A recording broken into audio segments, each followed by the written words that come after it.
안녕하세요. 연합인포맥스 워싱턴이 선재규입니다. 1월 29일 금요일입니다. 이번 주에 아시다시피 연준의 올해 첫 통화정책회의가 있었고 파월 의장이 여러분들이 궁금해하시는 거 기자회견하면서 여러 가지 얘기를 했는데 일단 크게 보면은 시장은 안심시키는 쪽에 초점을 맞춘 것 같습니다. 출구 전략 추측은 시기상조다. 그렇게 얘기를 했고 그 다음에 앞으로 몇 달 정도 인플레가 증가를 한다고 해도 이게 통화정책보다는 백신 그리고 확대 재정 기조 탓이라고 자기는 본다고 얘기를 했습니다. 그리고 백신 접종이 참 중요하다. 나도 맞았다. 얘기를 했고요. 그래서 연준이 물가 상승에 인내심을 보일 것이다. 그리고 인플레보다는 경제가 완전하게 회복되지 않는 상황을 걱정하는 게 더 중요하다고 얘기를 했습니다. 또 이제 저금리 때문에 주식 거품이 있다는 그런 경고들이 많은 데 대해서는 자산 가격 상승이 백신과 부양책 기대감 때문이라고 자기는 본다. 그래서 저금리하고 자산 가격 상승과의 상관관계가 시장에서 걱정하는 만큼 그렇게 밀접하진 않다. 그래서 자산 매입 축소 시기를 지금 언급하는 것은 시기상조라고 거듭 강조를 했습니다. 그런데 아시다시피 지금 중국 인민은행이 최근에 잇따라서 유동성을 축소를 했습니다. 그래서 이게 시장 안정화를 겨냥한 건지 아니면은 부양책 자체를 처리하는 게 아니냐 이런 분석들이 많은데요. 일단 스탠다드 차터드 은행의 듀잉상 중국 이코노미스트는 어떤 최근에 이런 유동성 흡수가 최근 중국 주식하고 채권 시장에 리스크가 많이 쌓여서 그걸 겨냥한 거. 그래서 추가적인 금융 레버리지에 대한 어떤 경고라고 자기는 본다고 했습니다. 인민대 국제통화연구소 연구원도 해외에서 유동성이 밀려올 때마다 중국이 본토, 그 다음에 주식, 채권 시장이 뛰었다. 그래서 이미 이런 거품 징후가 보이기 때문에 이번에 중국 당국이 선을 그은 거라고 지적을 했습니다. 수저우 증권 보고서는요, 역시 같은 맥락으로 분석을 했습니다. 인민은행 조치가 즉각적인 긴축을 암시하는 건 아니다. 그렇게 얘기를 했고요. 그러면서 지난 1월 12일 이후에 은행의 지급 준비금 맞추기라든가 납세를 위한 예비동성으로다가 한 4,500억 위안 이상을 풀었다는 점을 상기시켰습니다. 그래서 보고서는 이제 내달에 춘재가 있고 해서 인민은행이 많게는 한 1조 2천억 위안 정도를 투입할 걸로 자기들은 본다. 그러면서 춘재 때 소비가 늘어나기 때문에 현금 부족을 대비할 거다 얘기를 하는데 글쎄 조금 더 시장은 아직까지도 조금 고개를 갸우뚱하는 모습입니다. 미국 증시가 당분간은 좀 시소 장세를 유지할 거라는 관측들이 많습니다. 버덴스 캐피털 어드바이저스의 메건 혼먼 애널리스트 분석인데요. 이번 주에 백신 조금 소득이 어두운 소식들이 많았다. 그래서 리스크 오프 추이가 나왔지만 나는 크게 걱정하지 않는다. 이렇게 얘기를 했습니다. 그러면서 바이든 공약이 과연 현실성이 있는지를 시장이 지금 가늠하기 때문에 앞으로 취임 100일 정도는 계속 이런 시소 장세가 이어질 거라고 본다고 했습니다. 인베스코의 크리스티나 후퍼 수석 시장 전략가도요. CNBC하고 대담하면서 월가가 당분간 낙관론, 비관론 사이를 오락가락할 거다. 그러면서 시소 장세가 몇 달 정도 이어질 거로 본다고 얘기를 했습니다. 그리고 또 단기적으로 지금 팬데믹이 좀 심각하기 때문에 극심한 경기 역풍도 예상이 된다. 그러면서 지금 현 1분기에 주식이 떨어지는 날이 좀 꽤 될 거다. 이렇게 그러니까 대비를 하라고 얘기를 했습니다. 올해 중반까지는 미국에서 백신이 광범위하게 배포되기는 어려울 거다.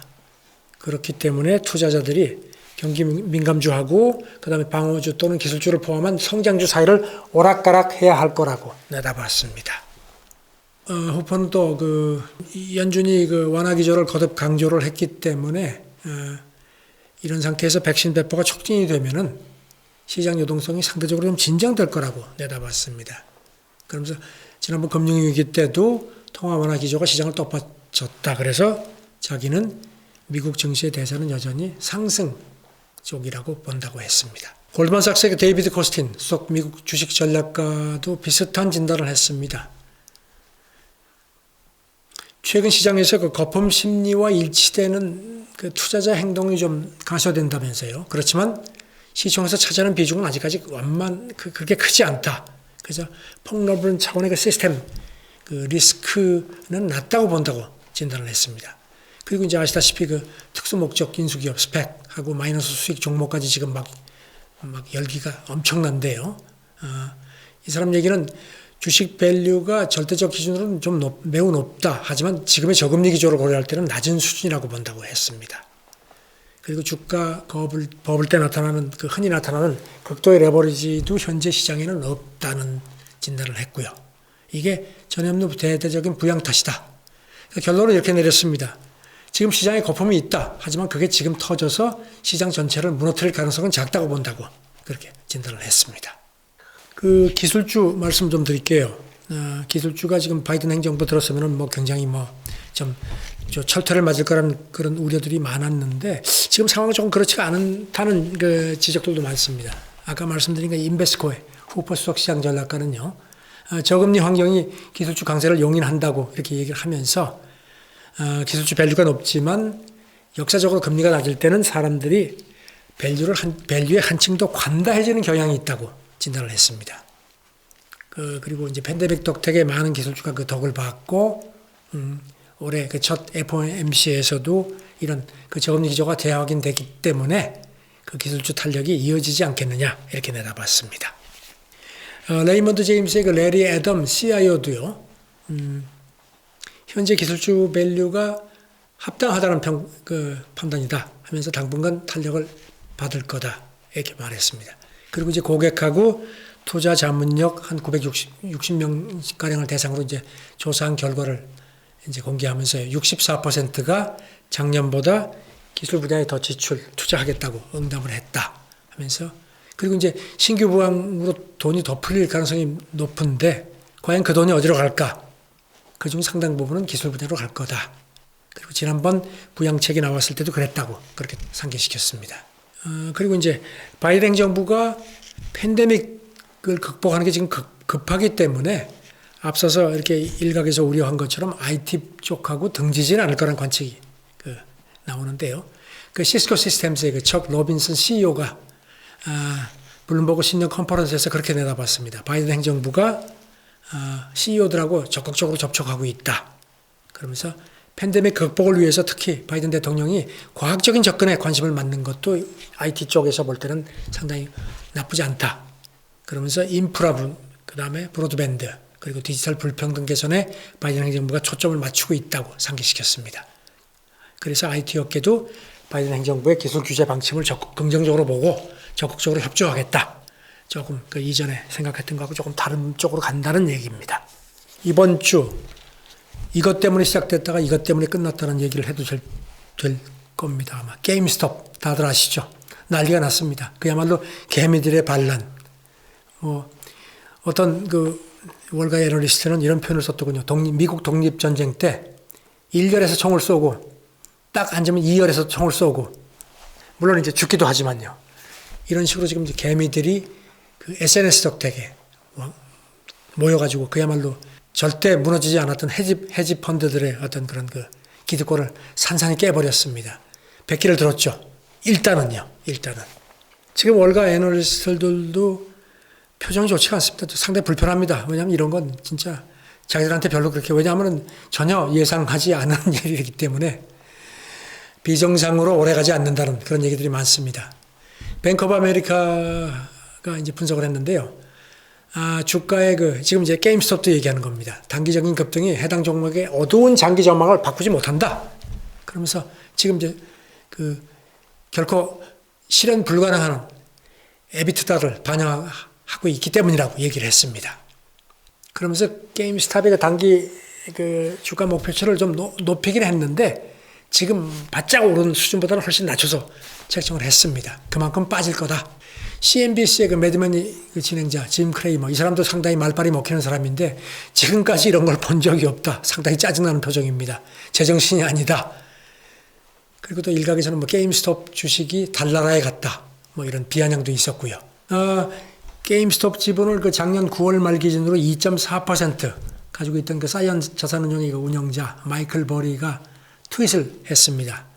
남들은 나더러 대박 났다고 다들 난리인데 이거는 비정상적이고 미친 짓이다. 그래서 나는 지금 현재 롱도 숏도 아니다. 이렇게 발을 뺐습니다. 하지만 지분 어떻게 했느냐 했더니 거기에 입을 꽉 다물었습니다. 돈을 좀 벌었겠죠?